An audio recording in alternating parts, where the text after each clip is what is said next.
Le python pensait que devant lui se trouvait un rongeur ordinaire qui deviendrait une proie facile. Erreur fatale. Le porc-épic manie magistralement les aiguilles comme une véritable arme. Il existe plusieurs espèces d'animaux qui, avec leur petite taille, possèdent de tels atouts qu'ils surprennent désagréablement les prédateurs les plus redoutables. Les écureuils ont la réputation d'être des animaux mignons et innocents. Leur saut rapide, leur nature timide et leur queue duvetteuse leur ont donné une bonne image de gentillesse et de mignonnerie. Voilà une opération de relations publiques efficace. Les serpents ont dû être touchés aussi. Ce reptile venimeux pensait qu'il allait avoir un délicieux casse-croûte. Une grossière erreur. L'écureuil n'essaie même pas de s'échapper. Au contraire, il passe lui-même à l'attaque. Un cobra peut abattre un cheval d'une seule morsure. Mais l'écureuil se révèle trop agile et super droit. Pas un seul de ses lancers n'atteint sa cible. Le serpent paniqué prend déjà une position défensive. Ouvre son collier, mais l'écureuil n'en a que faire. Il attaque encore et encore, comme un éclair qui passe d'un côté à l'autre.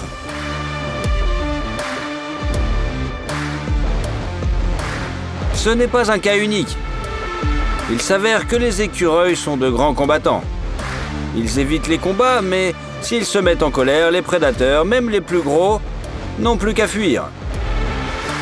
Ces rongeurs préfèrent les noix, les fruits et les légumes, mais à l'occasion, ils grignotent volontiers un serpent venimeux.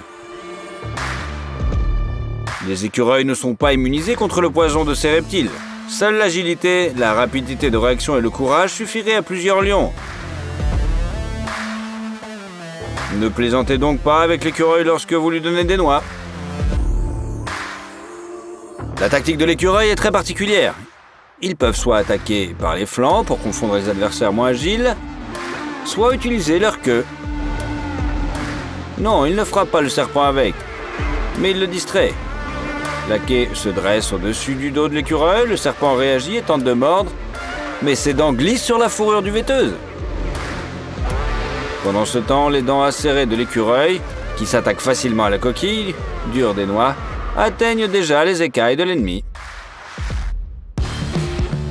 Le porc-épic est un petit animal bien nourri de la taille d'un chien, avec des pattes courtes et un museau plutôt mignon. Mais les prédateurs expérimentés essaient de l'éviter.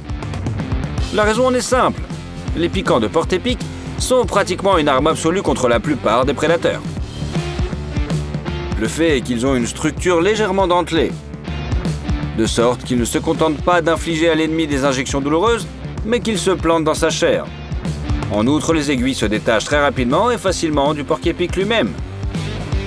C'est pourquoi le plus souvent, après une escarmouche, il reste beaucoup d'aiguilles dans le corps du prédateur. C'est alors que commence la chose la plus désagréable, l'inflammation. Dans un climat chaud et humide, une infection pénètre dans la plaie, ce qui provoque rapidement un empoisonnement du sang et la mort des tissus. Et une telle blessure fait très mal. Le lion, aussi robuste soit-il, n'a pas de doigt préhensible, pas d'antiseptique, pas d'antibiotiques. C'est pourquoi un rongeur ordinaire, disons un rat surdimensionné, est capable de faire face à un lion adulte, qui disperse une bande de hyènes et renverse des buffles. En outre, le porc-épic connaît parfaitement les capacités de son arme et l'utilise de façon magistrale. Il a juste l'air mignon. Si le porc-épic se sent menacé, il attaquera l'ennemi lui-même.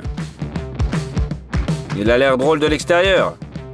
Le porc-épic marche le dos au léopard, se déplace latéralement et tente d'attraper l'ennemi avec la pointe de ses aiguilles. Mais le léopard n'est pas drôle. Le porc-épic est capable de s'approcher d'un coup sec et de forcer les aiguilles à s'enfoncer plus profondément dans la chair du prédateur. Puis il s'éloigne d'un mouvement léger, laissant les aiguilles sur place. Le rongeur agit avec une telle agilité qu'il est à l'origine du mythe selon lequel il lance des aiguilles à distance. Ce n'est évidemment pas le cas. Mais qui sait où l'évolution le mènera? Par ailleurs, les aiguilles de porc-épic, contrairement à un autre mythe, ne sont pas toxiques. Ce sont des poils ordinaires modifiés. Ils sont simplement plus longs, plus durs et plus résistants. Mais grâce à leur flexibilité, il est presque impossible d'enlever des aiguilles avec leurs pattes. Outre le risque d'infection et de douleur, l'aiguille entrave le mouvement de l'animal. Une arme terrible. C'est pourquoi il est beaucoup plus difficile de faire face à un porc-épic qu'il n'y paraît à première vue. Alors donnez un like à ce porc-épic. Il l'a bien mérité grâce à sa bravoure et à ses talents de combattant.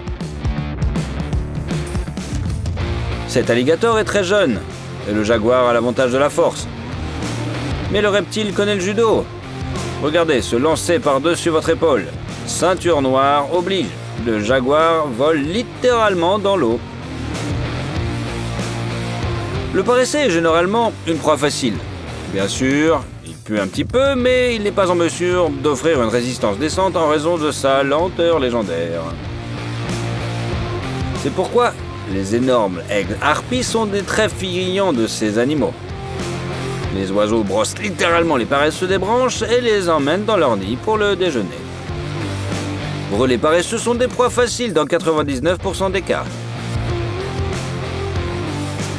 Mais ce paresseux est une exception. Il s'est avéré être un dur à cuire. La harpie est elle-même choquée, elle ne savait pas ce qu'il fallait faire, quoi. De plus, le paresseux a miraculeusement échappé au coup. Il a également repoussé l'oiseau lorsqu'il s'est posé sur les branches pour s'occuper de la proie en combat rapproché. Du coup, la harpie a dû battre en retraite. Comme cet anaconda, regardez, que l'on va voir tout de suite. Les paresseux essaient de ne pas quitter les arbres et descendent à contre-cœur. Pour eux, se déplacer sur le sol représente un tel stress que cette bête se moque bien de l'anaconda.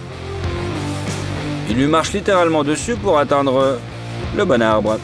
Peut-être que l'impudence du paresseux a effrayé le serpent, ou peut-être qu'il était simplement plein, mais l'animal a réussi à piétiner l'anaconda et atteindre le bon arbre. Pourquoi penses-tu que l'anaconda n'a pas attaqué? Réponds dans les commentaires. Le principal avantage de l'impala est sa vitesse. Elle est vraiment impressionnante, à l'image de la maniabilité d'un animal à sabots. Il est instantanément capable de changer le sens de sa course et d'esquiver les griffes de la lionne à la dernière seconde. Rapide comme une balle, l'impala passe tout seul devant le prédateur et s'enfuit, laissant l'ennemi avaler la poussière.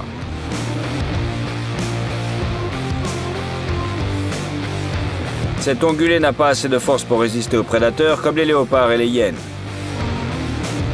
Par conséquent, si vous avez déjà été capturé, il est fort probable que l'impala devienne votre repas. Mais ici, la hyène a clairement sous-estimé son ennemi.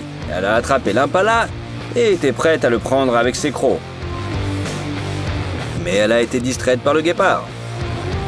Soudain, l'impala se lève d'un bond et s'enfuit. Il s'avère qu'elle était vivante pendant tout ce temps. Elle a eu assez de sang-froid pour tromper la hyène et profiter de sa seule chance de salut. C'est ainsi que la ruse sauve parfois dans les cas où la force brute ne suffit pas. Et l'impala sait aussi utiliser la concurrence d'autrui pour son propre bien. Un groupe d'animaux se trouvant à un point d'eau a été effrayé par un léopard. Le prédateur rusé est apparu de manière si inattendue qu'il a surpris l'un des impalas, qui se trouvait à une profondeur de 1,50 m. Elle n'a pas eu le temps de s'échapper, les crocs du jeune léopard se sont refermés sur sa gorge. Soudain, une hyène apparut plus massive qu'un très jeune chasseur tacheté. Elle a pu faire fuir un concurrent, mais l'impala était vivante et a sauté sur ses pieds au moment où les crocs de la hyène étaient le plus loin possible de son corps. Ainsi, il a pu s'échapper d'une situation apparemment sans issue. Il faut rendre hommage à l'endurance de l'impala. Elle n'a pas cherché à s'éloigner lorsque la hyène l'a regardée, et n'a sauté que lorsque son adversaire s'est déconcentré. En général, les zèbres ne se distinguent pas par leur besoin d'entraide. En cas d'attaque de prédateurs, chaque cheval rayé est pour lui-même. Mais il y a parfois des exceptions. Ce zèbre en fait partie. Soudain, elle est passée à l'attaque contre la lionne, sous les yeux du groupe de safari, et a battu un autre prédateur. Pour la lionne, c'était un choc. Elle s'était manifestement trompée d'ongulé, qu'elle avait l'habitude de chasser. Le zèbre a réussi à repousser la lionne, après quoi il lui a asséné un coup de sabot si puissant sur le museau qu'on a pu l'entendre à quelques mètres de là. Bien que la victime manquée soit déjà assez grande, il s'agissait probablement d'un adolescent, et le zèbre protecteur était tout simplement sa maman. Cependant, il arrive qu'un zèbre puisse tenir tête à une lionne. Regardez l'entêtement et la puissance avec lequel l'ongulé se bat contre le prédateur et le secoue par le cou. Une force étonnante à laquelle la lionne ne s'attendait manifestement pas. Elle s'accroche fermement avec ses griffes recourbées, atteint la gorge de sa proie et n'abandonne pas jusqu'à la fin. Mais le zèbre se libère de son emprise et s'enfuit. Parfois, l'audace inattendue des petits animaux peut être charmante. Par exemple, cet oie qui affronte des taureaux en colère. N'est-ce pas mignon? L'oiseau est tout simplement inébranlable. Il essaie de l'intimider, de la repousser, de la piétiner, mais c'est elle qui se lance dans la bataille, bien qu'elle soit 100 fois plus petite que l'ennemi. Même la supériorité numérique ne l'effraie pas. On dit des gens courageux qu'ils sont courageux comme un lion. Mais pour les plus intrépides, il faut dire courageux comme une oie.